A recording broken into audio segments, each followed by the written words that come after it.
आपकी वाइफ की कंप्लेंट पर पुलिस स्टेशन में एफआईआर दर्ज हो गई है।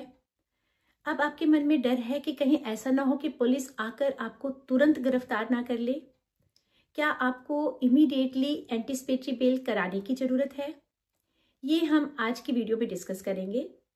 तो चलिए इस वीडियो को एंड तक देखते हैं। नमस्कार, वेलकम टू माय चैनल। मैं हूं नीलम नारंग।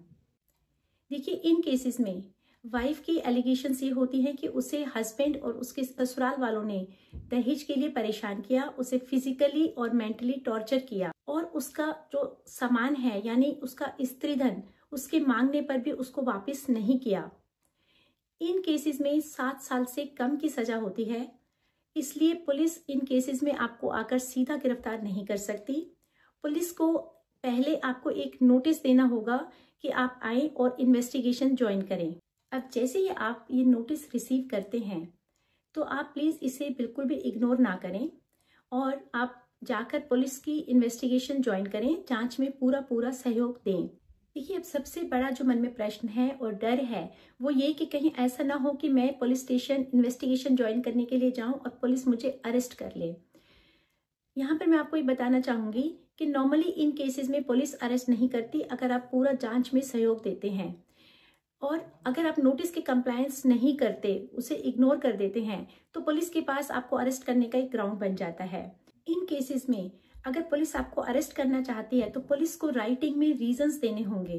तो मेरी आपको ये सलाह है कि आप खुद ना जाकर आप अपने किसी परिवार के सदस्य को या अपने किसी और फ्रेंड को पुलिस स्टेशन भेजें, वहां से एफआईआर की कॉपी लें और वहां से पता करें कि क्या पुलिस आपको अरेस्ट करना चाहती है या पुलिस ये चाहती है कि आप आएं और इन्वेस्टिगेशन में शामिल हों।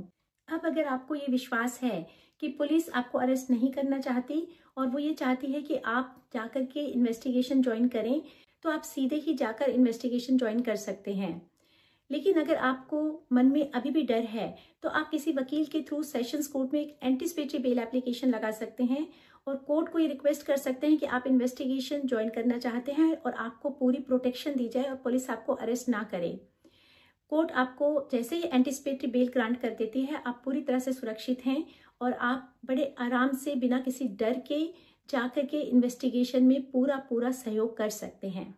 अब मैं आपको यहाँ पर बताना चाहूँगी कि ये जो नोटिस आपके पास पुलिस ने भेजा है, अगर तो ये आपके पास पुलिस ने पर्सनली रिसीव करवाया है या आपने रजिस्टर्ड पोस्ट या स्पीड पोस्ट से रिसीव किया है या फिर कुरियर के थ्रू आया है, तो ये नोटिस वैलिड नोटिस है। अगर पुलिस आपके पास ये नोटिस व्हाट्सएप के थ्रू भेजती है तो ये वैलिड नोटिस नहीं है। रिसेंटली ऑनरेबल सुप्रीम कोर्ट ने सतेंद्र कुमार अंतिल वर्सेस सीबीआई में यह स्पष्ट किया है कि अगर पुलिस आपके पास कोई इन्वेस्टिगेशन ज्वाइन करने के लिए नोटिस भेजती है और वो व्हाट्सएप, ईमेल, एसएमएस या फिर किसी और इलेक्ट्रॉनिक माध्यम के थ्रू भेजा जाता है तो वो नोटिस कानून में मान्य नहीं है। अब अगर पुलिस आपको बिना नोटिस दिए अरेस्ट कर लेती है तो ये अरेस्ट जो है इलीगल अरेस्ट कहलाएगी। जब आपको कोर्ट में पेश किया जाएगा तो आपको इमीडिएटली इसी ग्राउंड पर बेल मिल जाएगी। अगर आपको मेरी ये वीडियो पसंद आई हो और इन्फॉर्मेटिव लगी हो तो प्लीज़ इसे लाइक व शेयर करें और मेरे चैनल को सब्सक्राइब करें। अगर आपके मन में कोई इस टॉपिक से रिलेटेड कोई समस्या है या कोई और प्रश्न है तो आप मुझे कमेंट बॉक्स में लिख सकते हैं। अगर आप मुझे डायरेक्ट कांटेक्ट करना चाहते हैं तो आप मुझे मेल कर सकते हैं, जिसकी डिटेल्स मैंने डिस्क्रिप्शन बॉक्स में दी हैं। तो जल्द ही मिलते हैं एक नई वीडियो के साथ। तब तक अपना और अपने परिवार का ध्यान रखें। धन्यवाद।